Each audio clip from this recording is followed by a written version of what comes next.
Louange à toi, honneur à toi, gloire à toi. Marc chapitre 11, verset 23. Je vous le dis en vérité, si quelqu'un dit à cette montagne, ôte-toi de là et jette-toi dans la mer. Et s'il ne doute point en son cœur, mais croit que ce qu'il dit arrive, il le verra s'accomplir. Il le verra s'accomplir. J'ai pas entendu. Il le verra s'accomplir. On va encore lire. Et s'il ne doute point en son cœur, c'est dans le cœur qu'on doute. C'est dans le cœur que, vous voyez un peu, la foi est implantée. Dans le cœur également, le doute, qui est l'opposé de la foi, est aussi implanté. Donc Jésus dit, notre sauveur maître, il dit que s'il ne doute point en son cœur, mais croit que ce qu'il dit arrive déjà, ou est déjà là, il le verra s'accomplir. Donc, pour que toute chose s'accomplisse dans ta destinée prophétique, il te faut d'abord libérer, éloigner, chasser d'abord le doute et maintenant faire appel à la foi. Ces deux choses doivent être ancrées dans ton esprit. Amen. Amen. Rapidement comme thème, la puissance de la parole déclarée. La puissance de la parole déclarée. La puissance de la parole déclarée. Un jour, le Seigneur Jésus-Christ eut faim. Il a eu faim. Et il s'approcha d'un figuier, espérant trouver des fruits. Mais il n'y avait pas de fruits, car ce n'était pas encore la saison des figues. Et pour répondre, le maître dit à l'arbre. Le maître dit à l'arbre. Il dit au figuier. Voyez un peu. Et la Bible même dit, ce n'était pas encore le temps. Ce n'était pas encore la saison du figuier. Afin de porter des fruits, lesquels Jésus-Christ et son peuple allaient bénéficier. Ce n'était pas encore la période, ni la saison. Nous savons ici, parce que nous sommes en Afrique, et même sur la terre des hommes, nous savons ici qu'il y a un temps pour l'orange, il y a un temps pour la mandarine, il y a un temps pour la mangue, les pommes. Il y a aussi cet autre temps pour ce figuier. Mais malheureusement, je dis bien malheureusement, que ce figuier-là a rencontré notre maître, Seigneur Jésus-Christ. Oh là là. Jésus va répondre et va dire au figuier que jamais personne ne mange de ton fruit. Que jamais personne ne mange de ton fruit. Moi, le maître des circonstances, le maître de toute situation, moi, le Dieu tout-puissant, créateur des cieux et de la terre, j'ai un besoin, j'ai envie de manger. Et je te localise de loin pour que tu me satisfasses. Et j'arrive près de toi. Qu'est-ce que tu me dis? Qu'est-ce que je vois? Qu'est-ce que tu veux m'enseigner? Que quoi? Ce n'est pas ton temps. Ce n'est pas ta saison. À moi, Dieu, Jésus-Christ, à qui rien n'est impossible. Je suis le Créateur. Je suis celui qu'on appelle le Dieu Tout-Puissant. Qui était, qui suis et qui serait encore. Je suis le Dieu qu'on appelle l'Éternel. L'Éternel, pour ainsi dire, il n'y a jamais de limite à mon égard. Je n'ai jamais de fin. On m'appelle l'Apocalypse et la Genèse. On m'appelle la fin et le commencement. C'est à moi, toi figuier. C'est à moi, toi figuier. Et la Bible dit, tellement que l'apôtre Pierre, un des disciples du Seigneur Jésus-Christ, était rempli de l'onction du Saint-Esprit, de la plénitude, dans toute son entièreté, de la puissance du Saint-Esprit.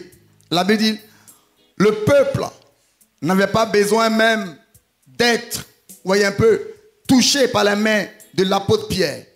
Il suffisait seulement que l'apôtre Pierre, waouh, marche seulement dans les allées, dans les ruées de la synagogue, du tabernacle, de l'église et même au dehors du terrain. La Bible dit, l'ombre de l'apôtre Pierre guérissait les malades. Qu'est-ce que ça veut dire? L'onction qui transportait amenait en existence ce qui n'existait pas. L'onction qui transportait amenait les choses impossibles en possibles. L'onction qui transportait. Vous voyez un peu. Et si l'homme de Pierre a pu guérir les malades, et si le mouchoir oint par l'apôtre Paul a pu aussi délivrer les âmes, guérir les malades, et surtout opérer des miracles et des signes de prodiges, à plus forte raison, c'est lui-même qui les a appelés. C'est lui-même qui les a oints. À plus forte raison, celui que eux-mêmes ils appelaient Maître, Seigneur des Seigneurs, Dieu Tout-Puissant. C'est lui à qui l'apôtre Pierre a reconnu et a dit à Jésus-Christ de Nazareth, son maître, que non simplement tu n'es pas Jésus, mais tu es aussi le Fils de Dieu. Tu es le Dieu Tout-Puissant sur terre, ayant une forme humaine. À plus forte raison, Jésus-Christ de Nazareth, qui de loin avait localisé déjà l'arbre, le figuier, et qui s'était dit que lorsque je vais m'approcher, je mangerai de ce fruit. Parce que la Bible dit, Jésus-Christ eut faim. Jésus-Christ eut faim. Et cela est démontré par le livre de Marc chapitre 11, verset 14. Jésus-Christ eut faim. Il a de loin visé l'arbre, le figuier. Il eut faim. Il eut faim. Il dit que personne ne mange de ton de tes figues. Que personne ne mange de tes fruits. Parce que le figuier donne naissance aux figues. Que personne ne mange de ton fruit, les figues.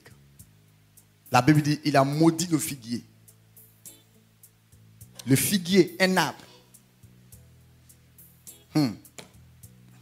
Amen.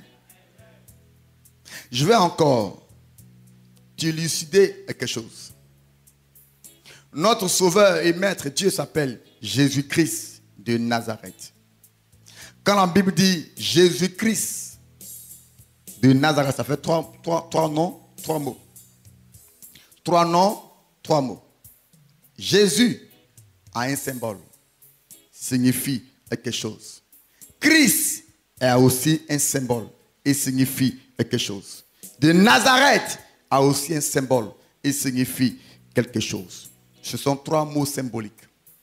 Jésus est celui-là maintenant, je vais t'expliquer. Jésus est celui-là qui est appelé homme, fils de Dieu, homme, enfant qui est passé par le sein de Marie, adopté par notre maman à tous, Marie, et notre papa à tous, Joseph. C'est ce Jésus. Jésus homme, 100%. Jésus homme, 100%. La même Bible dit que notre Dieu, le ciel et la terre et toutes les armées lui appartiennent.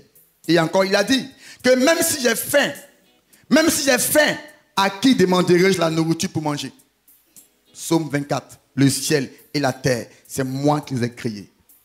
Mais la Bible dit, Jésus, homme, 100% homme sur terre, 100% homme sur terre, va dire, j'ai faim. Dites-moi, est-ce qu'un Dieu peut dire j'ai faim? Est-ce qu'un roi peut dire j'ai faim? Est-ce qu'un Dieu peut dire j'ai faim? J'attends pas ton nom. Est-ce qu'un Dieu peut dire j'ai faim? Waouh.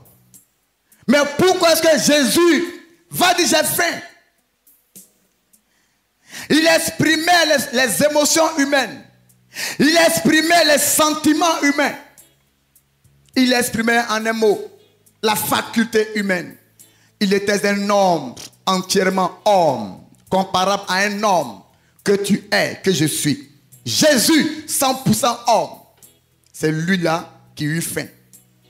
Et ce même Jésus également qui se reposait, qui dormait, pendant que le livre de Psaume 121 dit, notre Dieu ne sommeille ni ne dort. Mais pourquoi c'est Jésus-là, il dort? Il constituait un homme 100% humain. Il était un homme 100% humain. Maintenant, je vais vite. L'autre nom, Christ. Quand ici, vous voyez, c'est le Jésus que Marie a mis au monde. C'est le Jésus que Joseph et Marie ont adopté, ont élevé, ont éduqué. Joseph l'a éduqué et l'a adopté comme son fils. Et lui a donné une formation adéquate en tant qu'un charpentier, un menuisier. Notre Jésus, notre maître était avant, autrefois, au temps jadis, il était un menuisier, il était un charpentier. Formé par, je peux dire, le serviteur Joseph. Bien-aimé, Jésus-Christ. Maintenant, le Christ veut dire quoi? Dites-moi, est-ce que Marie peut mettre au monde le Christ? Est-ce que Joseph peut éduquer le Christ? Jésus, c'est le fils de Joseph et de Marie, l'enfant. Mais Christ, c'est le Dieu tout-puissant. Dieu tout-puissant. Qui a dit à Marie, ne t'en fais pas. Ne t'en fais pas. Ne t'interroge pas et ne dis pas, comment est-ce que ça sera possible que je tomberai enceinte pendant que je suis vierge? Je suis le Dieu à qui rien n'est impossible. C'est par la puissance et la vertu du Saint-Esprit que toi, Marie, tu tomberas enceinte. Donc, le Père de Jésus-Christ, il n'est pas Joseph, mais est Dieu le Père, le Créateur. Vous découvrirez les dits de Jésus-Christ lorsqu'il dit que mon Père, mon Père, mon Père, je suis venu faire la volonté de mon Père, de mon Père, de mon Père. Mais de quel Père il parlait? Il ne parlait pas du Père adoptif. Il parlait de son Père concepteur, son Père géniteur, son Père qu'il avait mis au monde. Dieu, le Saint-Esprit. Dieu, le Saint-Esprit. Et c'est la raison pour laquelle Dieu, son Père, le Saint-Esprit, a parcouru, a marché avec lui durant ces 3 ans et demi de ministère. Il a marché avec lui en opérant des signes, des prodiges et des miracles. Jésus-Christ était utilisé puissamment par l'onction et la vertu de son Père. Car l'enfant est l'image du Père. Car l'enfant est la ressemblance du Père. Car l'enfant porte en lui l'ADN du Père, du géniteur. Jésus-Christ, le Christ portait en lui l'ADN de son Père. Le Christ portait en lui, vous voyez un peu, la sémence de son Père, l'onction, la puissance de son Père. Jésus-Christ, le Christ. Le Christ, c'est la révélation. Le Christ, c'est le Tout-Puissant. Le Christ, c'est le Dieu vivant. Le Christ est celui qui a créé le ciel et la terre et toutes choses. Le Christ, le Christ, le Christ. C'est pour cela encore. Jésus va annoncer sa mort et il va prophétiser en disant que 3 jours je mourrai et le 3e jour je serai ressuscité. En fait, ce n'est pas Jésus qui a ressuscité le Christ, mais c'est son Père, le Saint-Esprit, qui a emmené Jésus-Christ à la résurrection. Le Christ. Le Christ. Le Jésus homme est terrestre, est resté sur terre. C'est le Christ qui aujourd'hui est assis à la droite du Dieu le Père. C'est le Christ. Le Christ. Le Tout-Puissant. Donc Jésus 100% homme. Christ 100% Dieu. Raison pour laquelle il pouvait dire à Lazare, 4 jours décomposé, Lazare sort et fut sorti. Il pouvait dire, il pouvait transformer l'eau en vin. Ça, ce n'est pas la personne de Jésus, mais c'est le Christ qui se révélait, qui se manifestait. Ce matin, je prophétise sur ta vie. Christ en toi, ça sera l'espérance de la gloire toute ta vie au nom de Jésus. Je n'entends pas ton amen, j'entends pas ton amen. Le Christ en toi, tu n'échoueras jamais au nom de Jésus. Le Christ en toi, tu seras rehaussé à la hauteur et tu atteindras le sommet des sommets de ta destinée prophétique au nom puissant de Jésus. Christ en toi, tu ne tomberas plus jamais malade. Christ en toi, il changera ta situation. Christ en toi, bien-aimé, c'est Jésus là, notre maître. Il va maudire le figuier. Jésus 100% homme. Homme, hein? Homme comme toi. Homme comme moi. Homme comme toi. Homme comme moi. Il va maudire le figuier et ça va marcher. Il a maudit le figuier aujourd'hui. Par exemple ce dimanche. Et ma Bible dit, la révélation dit, il n'y a eu aucun changement. Quand il a maudit le figuier, il n'y a eu aucun changement. Aucune variation. Le figuier est resté tel, identique. Tel. Mais Christ quand même l'a maudit. Et il est passé. Comment ça? Moi j'ai faim. Et toi tu ne m'offres pas à manger? Moi qui transporte l'onction. Moi qui suis rempli de la plénitude du Saint-Esprit. De par ma présence, il fallait donner des fruits, des figues. Pourquoi encore tu m'as refusé dans ma présence de l'onction? Tu as refusé. Il était fâché. C'est sa colère qui l'a mené à maudire le figuier. Ils sont allés à une mission évangélique. Dès le retour, ils sont passés sur le même chemin où le figuier était. Et qu'est-ce que le maître va faire? Il va faire exprès de ne même pas jeter un regard vers le figuier. Parce qu'il savait qu'il a fait ça pas pour lui. Il a fait ça pour ses apôtres. Pour qu'ils remarquent. Pour qu'il soit enseigné, pour qu'il répète, parce que l'enfant répète ce qu'il va faire chez le parent. La fille répète ce que maman fait. Le garçon répète ce que papa fait. Jésus n'a pas fait ça pour lui. Il savait que lui, il était Dieu, 100%, à qui rien ne sera impossible. Il savait ça. Il a maudit le figuier à cause de ses apôtres. Ils vont, ça sera pour eux un enseignement. Il passe. Il a même dépassé le figuier. Et voilà maintenant. Le piège, la maison va mordre. La paupière. Toujours lui, son ministre de l'Intérieur, va prendre la parole. Maître, ne remarques-tu pas que le figuier que tu as maudit là a séché? Maître. Avant-hier ou avant-hier, Jésus a maudit le figuier. Rien ne s'est passé. Le figuier est resté tel, avec ses troncs, avec ses racines, avec ses branches. Tel.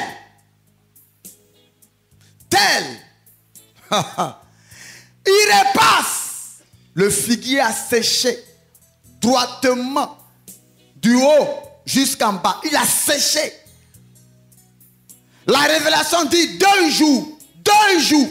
Ça dit hier il a maudit. Aujourd'hui il repasse. Ça fait 2 jours. Aujourd'hui il repasse. Le figuier a séché. Pierre est stupéfait. Pierre est sidéré. Pierre est interloqué. Pierre est ébobie. Pierre est étonné. Pierre est ébahi. Pierre est bêté. Il dit, mais waouh, quel est ce temps que je suis comme ça? Et non. D'ailleurs, il a parlé au vent, aux vagues. Ils ont obéi. Aïe. Mais quel est ce temps même qui marche? Il va encore maudire le figuier. Le figuier va encore obéir. Mais quel est ce temps? Dis après moi, mon peuple, la puissance de la parole déclarée. Oh, j'ai pas entendu. La puissance de la parole déclarée. Encore, la puissance de la parole déclarée. Alléluia. Pierre interloqué, sidéré. Il est sidéré. Il dit, waouh. Qu'est-ce que ça veut dire ça? Waouh. Et le maître, oh, j'aime sa réponse. Le maître va dire à Pierre, c'est pour toi une révélation, un nouveau type d'enseignement sur le thème la foi. Jésus va dire à Pierre la réponse. La réponse. Il y a Marc 11, 21. Marc 11, 21. Oui, mon fils, Marc 11, 21. Voilà. Pierre se rappelant. Le verbe s'est rappelé. Pierre se rappelant ce qui s'était passé, dit à Jésus, Rabbi, regarde. Rabbi, ça veut dire maître en hébreu. Regarde, le figuier que tu as maudit a séché. Est-ce toi le peuple qui me dira, papa, tu es un ouin? Est-ce toi responsable? Est-ce même vous les pasteurs? Êtes-vous mon peuple qui allait me rappeler moi, mon ministère? C'est vous? Qui me dit, papa, tu es un prophète, c'est vous? Qui me dit, papa, ah, donc moi je suis ignorant, donc c'est toi qui m'informes. Il dit, se rappelant ce qui s'est passé, dit à Jésus, Rabbi, regarde, le figuier que tu as maudit a séché. Bien-aimé, c'est quoi le mot maudit? C'est quoi le verbe maudit? C'est quoi maudit? Maudit. Qui peut me donner une définition adéquate, exacte? Hein? En ne sortant pas du cadre de mon thème. Qui? Déclarer la malédiction. Très bien. Quoi? Maudit. Très bien. Acclame Dieu pour lui. Voilà, j'aime ça. J'aime sa définition. Exactement. C'est ce qu'il veut dire. Le verbe maudit. C'est parler mal. Quand tu dis à quelqu'un, tu es vilain, tu parles mal. Toi, tu ne réussiras pas, tu parles mal. Toi, tu es né pour être célibataire, tu parles mal. Tu vas souffrir, tu parles mal. Donc, tu es en train là de maudire. Dans le mot maudit, dans le verbe maudit, il y a un premier mot qui sort. Parler. Parler. Parler. Béni veut dire bien dire. Dire des bonnes choses. Parler des bonnes choses. Je bénis. Maudit, parler mal. C'est pourquoi l'apôtre Paul dit en toutes choses que des paroles négatives, néfastes, sataniques, démoniaques et maléfiques ne sortent de votre bouche. En toutes choses, il rendait grâce. Que ce soit des paroles gracieuses, des paroles de bénédiction qui sortent de vos bouches. Alléluia. Alléluia. Alléluia. Comment est-ce que Jésus, homme 100%, va parler mal à un arbre et là va obéir? À plus forte raison, toi qui l'as soufflé. Toi qui es son disciple. Aujourd'hui, Jésus n'est plus sur terre. Il est au ciel. Mais il nous a dit, nous, ses envoyés, ses apôtres, nous, ses enfants, il a fait de nous des ambassadeurs. 2 Corinthiens 5, 20. Des ambassadeurs. Dis après moi, je suis ambassadeur de Christ sur terre.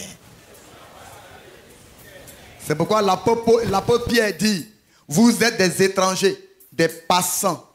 Vous êtes des étrangers sur terre. Il y en a ici qui sont tellement mondains,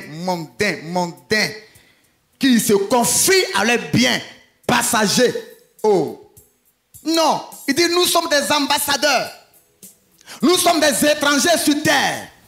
Cette terre-là, Jésus nous a mis ici pour que nous jouions un seul rôle. C'est de transporter nos frères et sœurs dans les ténèbres à la lumière, dans la malédiction à la bénédiction. C'est pourquoi nous sommes sur terre, pour annoncer l'évangile. Et la meilleure manière de métamorphoser la vie de quelqu'un, c'est de lui annoncer la bonne nouvelle. C'est pourquoi Jésus dit bonne nouvelle et non pas mauvaise nouvelle. Bien aimé, voyez un peu, dis après moi la révélation. Dis après moi révélation. En fait, comment est-ce que Jésus-Christ, pourquoi est-ce que quand il a maudit le figuier n'a pas séché le même jour? Et le figuier va sécher après, 2 jours après. Qu'est-ce qui s'est passé? Waouh, la puissance de la parole déclarée. Même bien aimé, ça. Lorsque une situation contraire à la parole de Dieu, donc qui vient du diable, arrive vers toi, qu'est-ce que tu fais? Par exemple, une maladie, un cancer, un diabète, la stérilité, le chômage. Tu commandes. Écoutez, hein, parce que la Bible dit les rois ordonnent. Les rois commandent. Les rois ordonnent. Un véritable roi est une personne qui va ordonner. Et Voyez un peu. Celui à qui il ordonne va aller exécuter. Un président ordonne. Et celui à qui il ordonne va aller exécuter. C'est la même chose. Nous sommes des rois. C'est pourquoi la Bible appelle notre roi au-dessus de nous le roi des. Voilà. Il est le roi établi sur nous, des petits rois. Le roi des rois. Roi tout puissant établi sur nous, les petits rois. Le roi des rois. Sache-le. Donc, bien aimé, quand tu dis, par exemple, au cancer, cancer, non. Jésus-Christ ne m'a pas créé avec ça. La Bible dit, il m'a fait selon son image. Il m'a fait selon sa ressemblance. Quand on parle d'image, on parle de Dieu esprit. Alors l'homme esprit. Dieu est esprit, l'homme est esprit. L'homme est esprit qui vit dans un corps, un fourreau, qui est le corps. Et ce fourreau-là, ce corps-là, va bientôt disparaître par la poussière de la terre d'où il vient. Ce fourreau. Mais l'esprit retourne à Dieu. Le corps retourne d'où il vient, la terre. C'est pourquoi quand on meurt, c'est une aberration, une erreur de dire il a rendu son âme. On ne rend pas l'âme. On rend l'esprit. On ne rend pas l'âme. On rend l'esprit. C'est une erreur. Et même un lapsus. On rend l'esprit. La Bible dit quand Dieu a créé l'homme au ciel, maintenant il a donné à l'homme esprit dans un corps de vie, dans un corps sur terre, constitué à partir de la poussière de la terre. La Bible dit Dieu a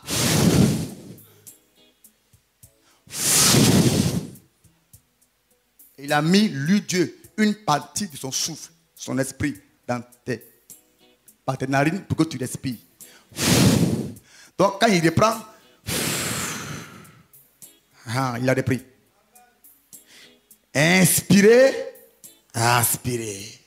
Il a repris ce qui lui appartient. Donc pourquoi? Quand il reprend, c'est fini. Dit cadavre. C'est tout. Ton corps là, cadavre. L'esprit que Dieu a, c'est ça il a repris. C'est tout. Donc bien aimé, le secret, dit vraiment la révélation. Je sens en moi une maladie. La maladie, elle me fatigue, elle me ronge. Vous voyez, elle me ronge par une douleur. Je crie, La Bible dit, Jésus dit, au lieu de subir, de dire, tout cela, vous voyez, tu es en train de gaspiller ton énergie. Ça fait mal, hein? Il y a un seul mot que tu dois dire. Laisse. Tout cela, tu es en train de parler comme ça inutilement. Laisse ça. Dis cancer, je te brise au nom de... Diabète, je te brise au nom de... Jésus a dit quoi? Au figuier. Il allait jeûner. Il a prié. Il a fait offrande. Il a payé dîme. Parler là. Est-ce que pour parler là, on va dire viens faire offrande, viens faire dîme, viens faire ça. Il faut jeûner. Parle. C'est la chose la plus facile. C'est pourquoi Dieu a mis ça au niveau du sommet de ta tête là. La tête, la bouche. Parle. Là où le diable t'avait attaché, je mets le feu là-bas au nom de Jésus. Là où le diable t'avait mis en prison, je libère la prison au nom de Jésus. Tu es déclaré libre au nom de Jésus. Libre au nom de Jésus. Je libère tes mains au nom de Jésus. Je libère tes pieds au nom de Jésus. Ta destinée est liée, est déliée au nom de Jésus. Ton mari est lié au nom de Jésus. Acclame le roi des rois.